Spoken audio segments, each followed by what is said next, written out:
"I'd like some French toast," Scout said, and her mother shot her a look as if she'd asked for a shot of pure heroin. Scout's mother was terrified of calories. She was making an egg white omelet and some asparagus, and not much of either. Mother also didn't like that her daughter insisted that her name was now Scout.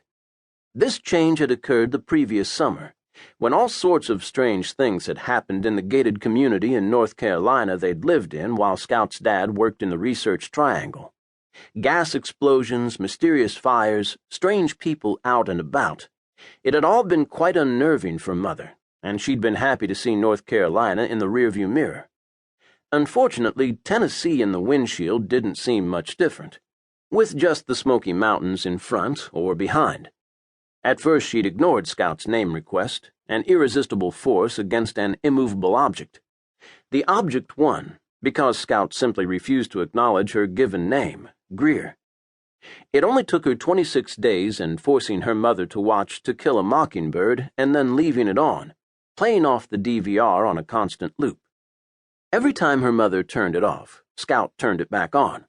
It also didn't hurt her cause that she had an aunt, a cousin, and a grandmother who were also named Greer, and the whole mess got quite confusing at times. Scout was easier all around was the way her mother finally rationalized it, a phase the 17-year-old would grow out of. But Scout was who she was. Of course, Scout also knew giving up Greer meant she was the outsider, not of the clan. But she'd never really been inside, so it shouldn't have bothered her that her mother now called her Scout. She'd wanted it, and her mother had given in. Victory. But the still child part of Scout kind of wished her mother hadn't given in. She was wise enough to realize that sometimes people gave in when the fight wasn't worth it, because they simply didn't care that much. Awareness was a bitch. Scout's hair was now red with blue streaks, since Scout believed change was good. Short and spiked. A lot of kids laughed at it in the new school that first day in January, but Scout had noted the ones who didn't laugh, who watched. She knew Nada would have approved. Eggs and ham or ham and eggs. There was a lot of difference.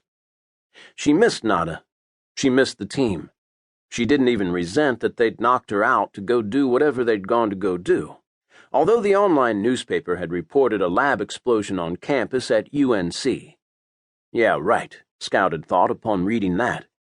Had Nightstalkers written all over it. The team really needed better cover stories. They'd left without a goodbye or fare thee well. Still, she'd understood on a base level that Nightstalkers never said goodbye. It was too permanent a thing in a business where there were more serious permanent things. "I'm going riding today," Scout said, settling in on the bar stool at the perfectly clean granite kitchen bar. "I need the carbs." The sun had come up over the Smokies to the southeast an hour and a half ago, and Scout was raring to go. Way too early for most 17-year-old girls, but Scout was anything but normal.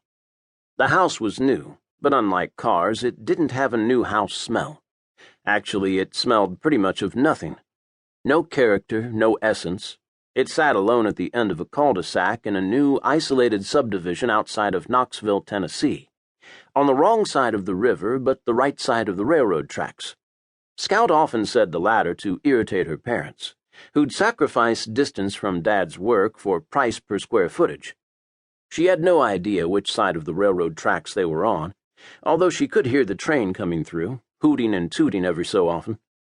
The nearest house was still under construction, and it depressed Scout to count the 5 electrical boxes lined up along the street between their house and that one, because that meant while the houses were large, the lots were small, and if this place got fully developed, she'd be able to jump from rooftop to rooftop.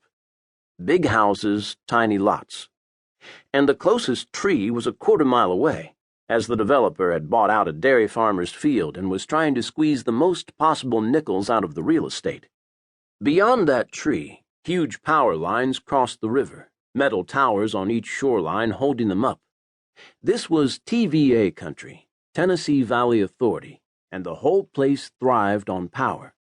The Smoky Mountains were to the southeast, but not visible from the front of the house.